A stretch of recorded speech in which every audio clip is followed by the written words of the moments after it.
106.1 FM. Une tradition de radio belle et intelligente. Depuis 1935.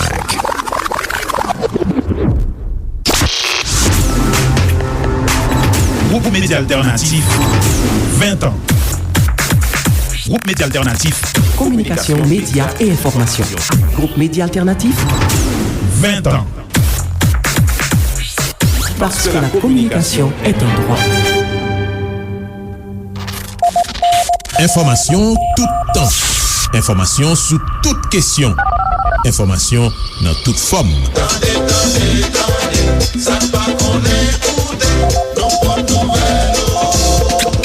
Information l'ennui ou la journée sous Alter Radio 106.1. Information ou n'al pi loin. 24 ans. Journal Alter Radio. 24 ans. 24 ans, information besoin sous Alter Radio.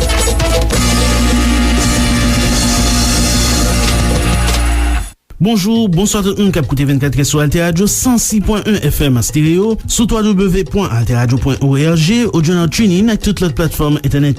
Mes principales informations nous représentent une édition 24 cap venir. Entre lundi 7 pour arriver dimanche 13 février 2022, 9 moun mouri ak 69 l'autre blessés parmi eux, plusieurs madame Sarah dans accident machine ak motocyclette sur route pays d'Haïti d'après service technique ak opération pour prévenir accident machine ak motocyclette sous territoire national là et stop accident. 6 mois après tremblement de terre samedi 14 août 2021, il plus passé 1000 l'école yo doué reconstruit dans département sud Grande Sac-Nip qui te sibi en pile dans soukous lan, ça qui fait plus passer 320 000 timoun à pas prendre dans condition qui pas kodjom d'après branche dans pays d'Haïti Fonds Nations Unies pour timoun yo plus connaît sous nom UNICEF. N'a pas pour diverses chroniques autres coup économie, technologie, la santé ak la culture. Restez connecté Alter Radio c'est point sur avec diverses autres nous va développer pour une édition 24 Cap venir. 24 heures. Journal Alter Radio. Li soti à 6h du soir, li passe tout à 10h du soir, minuit, 4h à 5h du matin et puis midi. 24 heures, information nous besoin sous Alter Radio. Bienvenue dans le développement 24 jan notable dans Titio. Activité la pluie continuera sous tout département pays d'Haïti. Niveau humidité a continué très faible sous îles Caraïbes. C'est une situation qui fait activité la pluie a toujours sous tout département pays d'Haïti. Mais d'ici mercredi 16 février 2022, masse les frettes qui tout près îles Kiba capable bailler activité la pluie sous pays d'Haïti. En attendant, vent toujours à souffler plus ou moins fort divers côtés sous pays d'Haïti. Pendant journée 1, temps belle, ak un pile soleil dans matin, ap gen nuage dans après-midi, sorti dans niveau 33 degrés Celsius, température pral descendre entre 24 pour 21 degrés Celsius dans soir. Gen la lune ak étoile la nuit lan, des temps yo va éviter rentrer dans fond la mer, cap mauvais en pile. Capitaine bateau chaloupe bois fouillé yo doit continuer prendre précaution nécessaire yo pour toute côte pays d'Haïti yo vague a monter dans niveau 8 pieds au terre bord côte sud yo 7 pieds au terre bord côte nord yo ak 6 pieds au terre bord côte île Lagunavio pas trop loin Port-au-Prince. Dans le chapitre insécurité routière entre lundi 7 pour arriver dimanche 13 février 2022, 9 moun mouri ak 69 l'autre blessés parmi eux, plusieurs madame Sarah dans accident machine ak motocyclette sur route pays d'Haïti d'après service technique ak opération pour prévenir accident machine ak motocyclette sous territoire national là. Dans dernier ramassé ça, organisation Stop Accident rapporté gain au total 28 accidents qui fait 78 victimes pendant période ça dans diverses zones dans pays. Dans le chapitre éducation 6 mois après tremblement de terre samedi 14 août 2021, gen plus passé 1000 l'école yo doué reconstruit dans département sud Grande Sac-Nip qui te sibi en pile dans soukous lan, ça qui fait plus passé 320 000 timoun à pas prendre dans condition qui pas trop kodjom d'après branche dans pays d'Haïti Fonds Nations Unies pour timoun yo plus connaît sous nom UNICEF. Faire en sorte timoun yo capable retourner l'école, pas seulement une obligation morale mais tout li important pour la santé ak santé mentale nutrition ak bien-être général d'après Bruno Maes, représentant UNICEF dans le pays d'Haïti. Après 6 mois, reconstruction continue à fait. Pourtant, il y a plusieurs centaines d'écoles qui toujours crasées. Sans l'école sa yo, un pile ti moun risque abandonner étudiants. Reconstruire infrastructure éducative et puis fournir bay élèves yo ak enseignants yo matériel pédagogique, c'est une urgence et puis li fondamental si nous voulons ti moun yo rejoindre un sentiment normalité dans la vie yo. Gouvernement de facto a annoncé li pral organiser mercredi 16 février 2022 à une conférence internationale pour reconstruction et pour remettre campé département Sud Grand-Sac-Nip qui était subi gros dommage dans tremblement de terre samedi 14 août 2021. Dans une conférence pour la presse, lundi 14 février 2022, ministre planification et coopération externe Ricard Pierre fait connaître conférence ça a fait dans l'idée pour ramasser l'argent pour reconstruire Grand Sud là pour remettre 3 départements qui étaient plus frappés yo campé sous 2 pieds yo. On écoute ministre planification et coopération externe Ricard Pierre pour plus de détails. Presque chaque année nous connaissons intempéries, cyclone, tremblement de terre. Cyclone c'est à répétition. Presque chaque année nous gagnons. Donc gain de côté sur la terre. Cyclone passé. Tremblement de terre passé, paquet de monde va mourir, c'est pas miracle. C'est en fonction de cette construction de résilience des zones de population aléa climatique qui fait que nous pas enregistrer un paquet de dégâts en termes de monde qui mourir, monde qui blessé, monde qui disparaît. Donc maintenant, nous devons informer de tout processus qui pourra culminer le 16 février à travers la grande conférence internationale que nous avons fait là. Et nous devons informer de niveau de participation de population dans toute étape là, étape d'urgence, étape d'évaluation et dans toute étape qui pourra concerner la reconstruction à proprement parler. C'était ministre planification et coopération externe Ricard Pierre. Dans le chapitre économie mardi 15 février 2022, Centrale nationale ouvrière ak ouvrier yo pral porter plainte dans inspection générale la police contre policier national qui était maspiné ouvrière ak ouvrier yo dans mouvement revendication yo t'a fait semaine passée sur route aéroport international Port-au-Prince. On écoute Dominique Saint-Éloi qui a porté plus de détails dans micro Alter Radio. Même Ariel Henry ça encore c'est lui-même qui parle l'autre pendant n'a revendiquer un droit fondamental. Il passe l'ordre avec la police nationale comme président CSPN. Vin si le gaz lacrymogène, vin si le bac sur nous. Nous ne jouons pas, il y a un pile dans nous qui victime, nous avons plus que 30 personnes victimes, et de si bon Dieu veut nous porter plainte contre l'État haïtien à travers la police nationale, parce qu'il fait répression similaire qui vient servir un marche contre l'intérêt de la classe ouvrière haïtienne. C'est qui côté à qui le? Non, IGPA national va porter plainte parce que il y a des faits bizarres, et nous avons des vidéos, et puis plus encore, nous les victimes sont là, donc nous allons porter plainte. Environ 30 personnes a été victimes et nous avons une commission qui accompagne eux aller dans l'hôpital au Fatma, nom prénom téléphone yo nommé commission syndicat qui a géré pour accompagnement avec victimes. 6 au cas d'ici mercredi 16 février 2022, le gouvernement de facto a pas dit rien sur revendication yo ouvrières ak ouvriers yo à pour prendre mobilisation yo en faveur 1500 goud comme salaire minimum chaque jour. Dominique Saint-Éloi qui c'est coordonnateur CNOA critiqué gouvernement Ariel Henry qui t'a choisi augmenter prix gaz là mais qui pas voulu augmenter salaire minimum nan, ça qui vient augmenter la misère ouvrières ak ouvriers yo.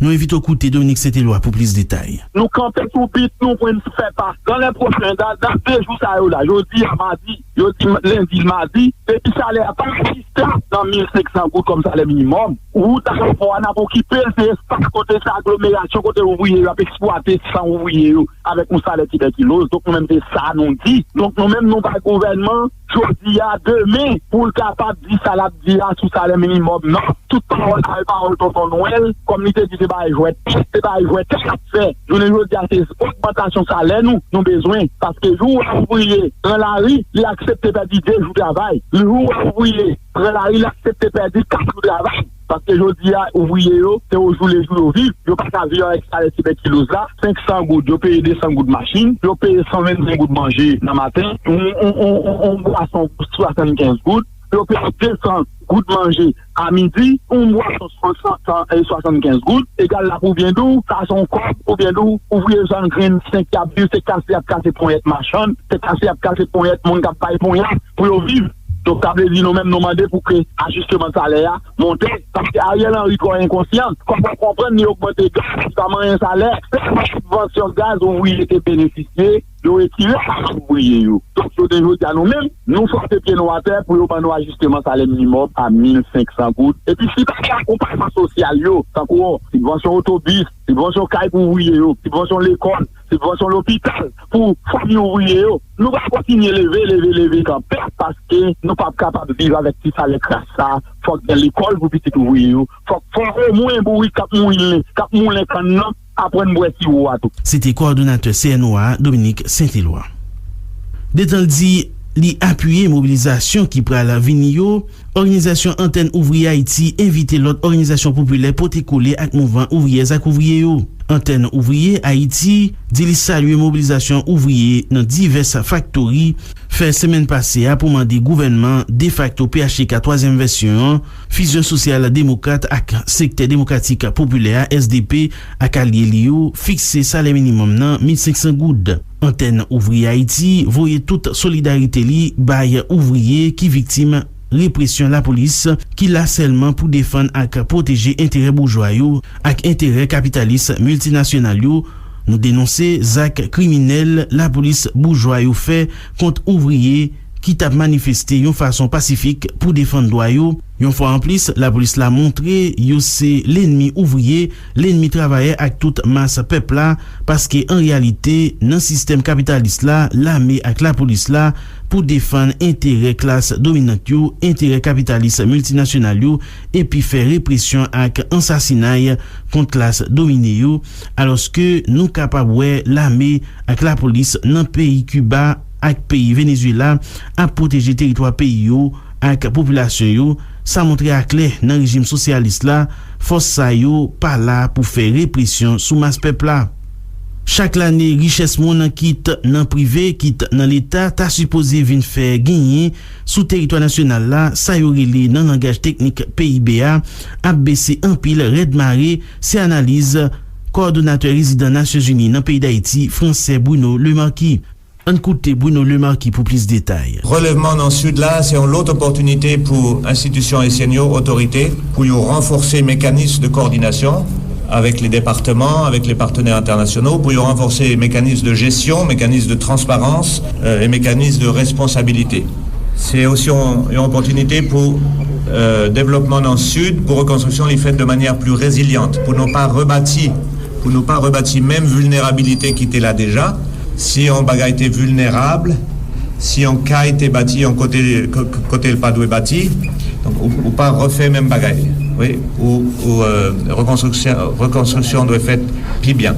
C'est aussi une opportunité pour partenaires haïtiens pour prendre avec partenaires internationaux pour investir beaucoup plus dans sa nouvelle réduction des risques de désastre. En Haïti, il y a un pile d'efforts qui fait sous réponse à la protection civile, pas assez d'efforts qui fait historiquement sur réduire les risques.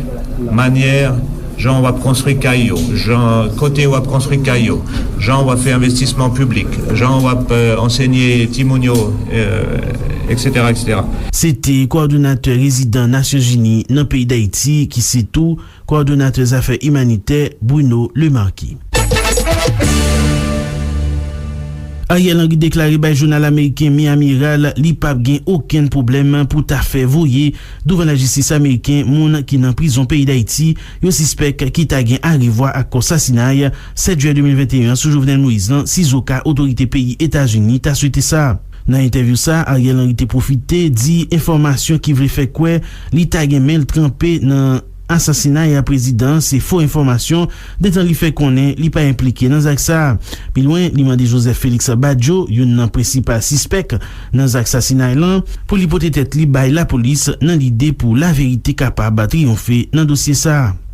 Combite organisation politique syndicale populaire au début au suivi accord Montana campé sous toute négociation avec premier ministre de facto Ariel Henry qui paraît à suspect dans l'assassinat 7 juillet 2021 sous Jovenel Moïse là. Dans lettre livrée par bureau suivi accord Montana, Combite l'a rappelé divers articles avec rapport organisation nationale qui longe douette sous Ariel Henry comme monde qui t'a impliqué dans ça et puis fait connaître dans ça pou valè moral ak etik ak o 30 daout la ap charye yo pa ta dwe nan negosyasyon ak yon moun ki gen gose akizasyon sa yo sou tèt li. Konvit la fè konen pi loin, menm si dwe jwen yon tèt ansam laj pou nou soti nan kriz la, sa pa autorize yo viole prinsip etik ak moral yo ki baye impunite kat blanche. Pou rezon sa yo, konbit la mande pou mamb biosuivi ak o 30 daout yo kanpe sou tout negosyasyon ak Ariel Henry en attendant li repon kesyon la justis yo.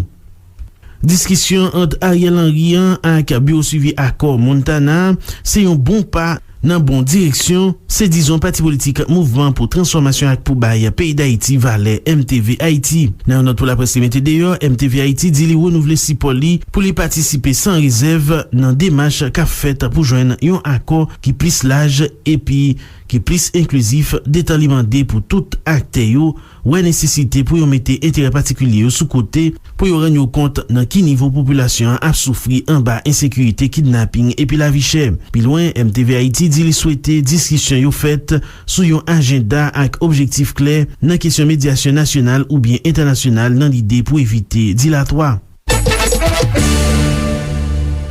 Wap koute 24 sou Alter Radio 106.1 FM en stereo sou www.alterradio.org ou journal training ak tout lot platform internet yo. Aktualite internasyonal lan ak kolaboratris nou Marie Farah Fortuné. Premier ministre Ontario anonsi lundi yap kampe azafe passeport vaksinal lan sa ki la koz kontestasyon kont mezi saniter ou depi fin mois janvier nan villa.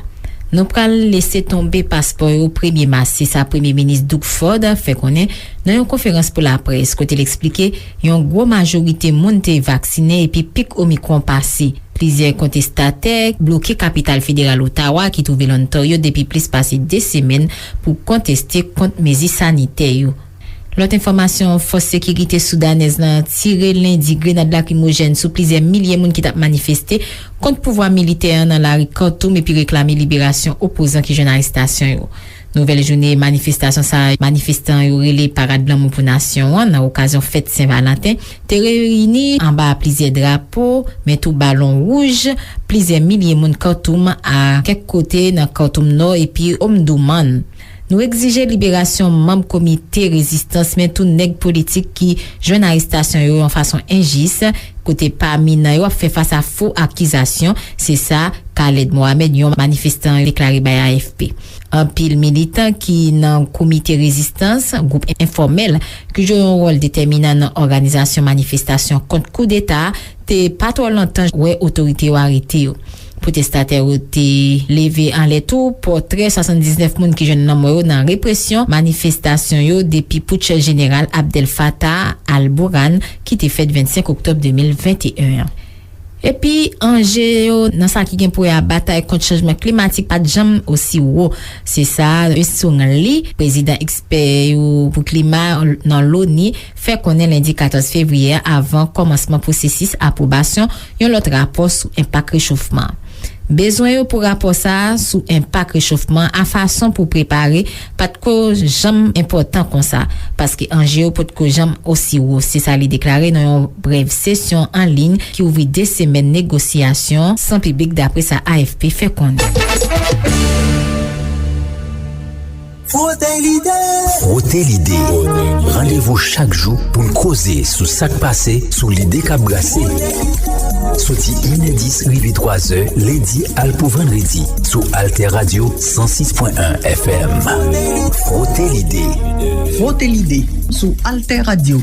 Relez-nous dans 28 15 73 85, voyez message dans 48 72 79 13. Communiquez avec nous tout sur Facebook et Twitter. Frottez l'idée. Frottez l'idée. Rendez-vous chaque jour pour nous causer sous sac passé, sous l'idée qu'a brassé. Soti inedis rive 3 heures, lundi al pou vendredi, sous Alter Radio 106.1 FM. alterradio.org. Frottez l'idée, nan téléphone, en direct, sous WhatsApp, Facebook, ak tout l'autre réseau social yo. Yon rendez-vous pou nou parler, parole ba nou. Frottez l'idée.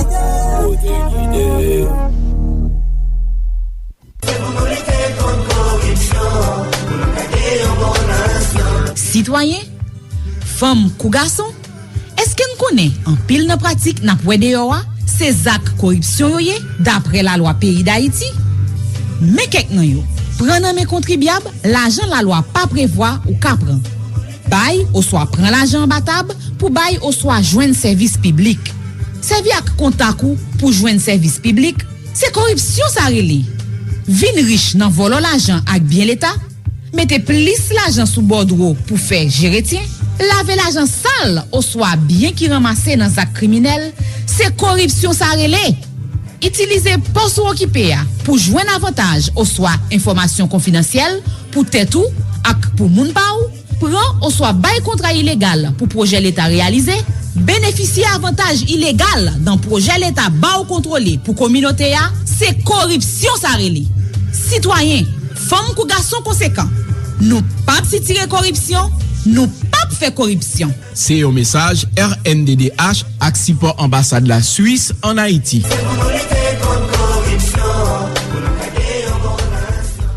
Avis. La Direction Générale des Impôts, DGI, rappelle au public en général et à tous les employeurs généralement quelconques, personnes physiques ou morales, notamment les entreprises individuelles ou sociétaires, les sociétés civiles, commerciales et ou industrielles, les institutions financières, les associations professionnelles, les organismes publics et parapublics, les entreprises publiques autonomes à caractère administratif, commercial, industriel et financier en particulier.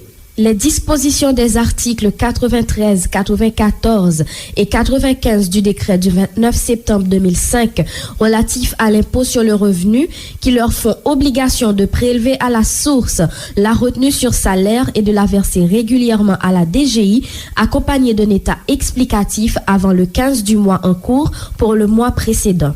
Cette direction générale rappelle également aux employeurs qu'il est de leur devoir de délivrer à l'employé, pour les besoins de la déclaration définitive de ce dernier, un document signé dans lequel figurent les montants prélevés et les numéros de reçu de caisse attestant que ces montants sont versés aux institutions pour lesquelles ils ont été opérés. La direction générale des impôts exhorte tous les employeurs à se conformer aux prescrits des articles du décret cité en référence en vue d'éviter les pénalités et amendes prévues par la loi. Cet avis est signé de Jean-Emmanuel Casséus, directeur général de la DGI. Tout un univers radiophonique en podcast. Alter Radio. Retrouvez quotidiennement les principaux journaux, magazines et rubriques d'Alter Radio sur mixcloud.com/Alter Radio.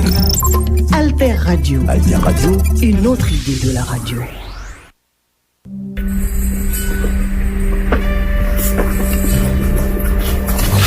Le salut est fait, le salut est suscité. Citoyens, ce n'est pas assez d'avoir expulsé de votre pays les barbares qui l'ont ensanglanté depuis 2 siècles. Il faut enfin vivre indépendant ou mourir. Qu'elles viennent donc ces cohortes homicides? Je les attends de pied ferme. Je leur abandonne sans peine le rivage et la place où les villes ont existé.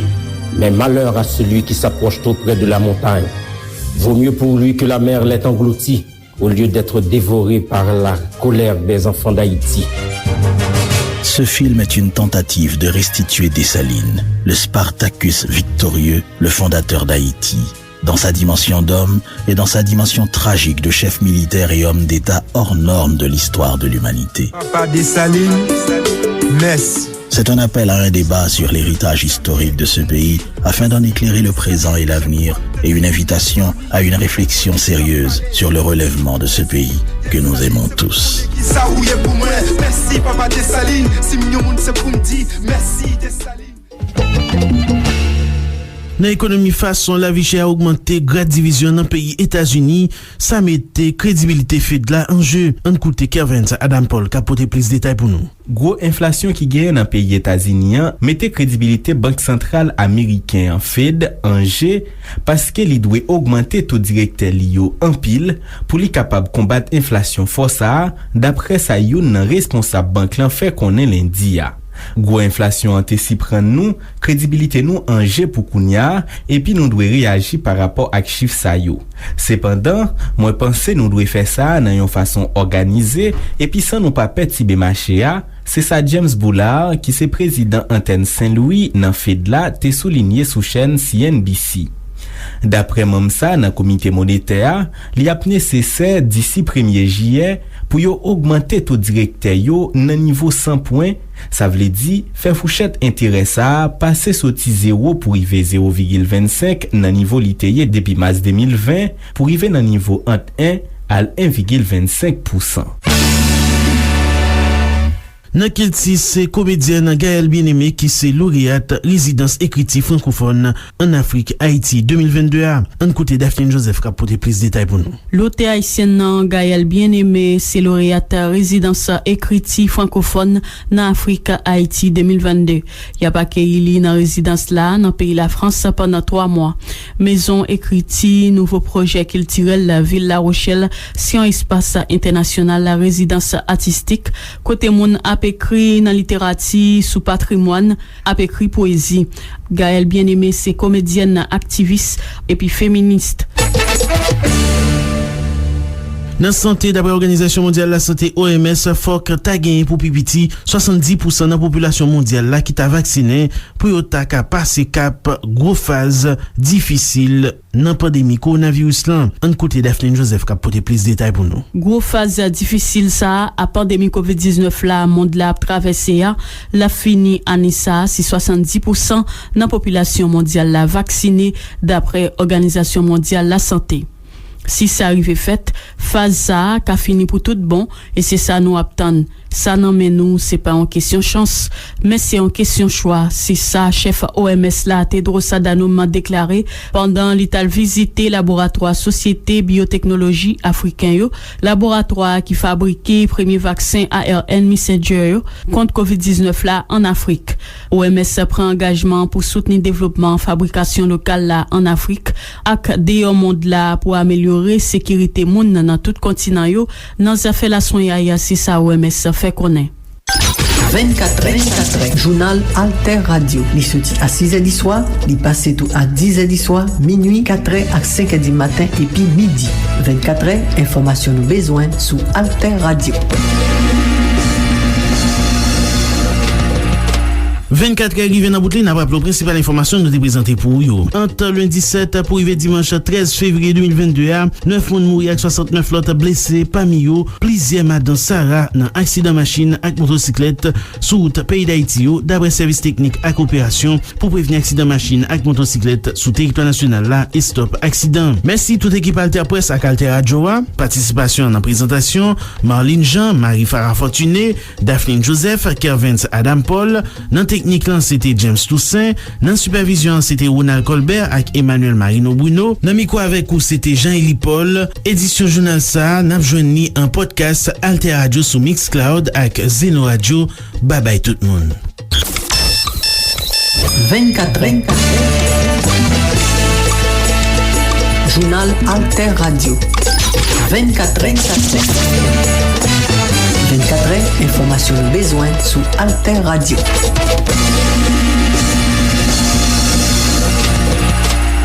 Bina bina boe, bina boe. Ou tande son sa?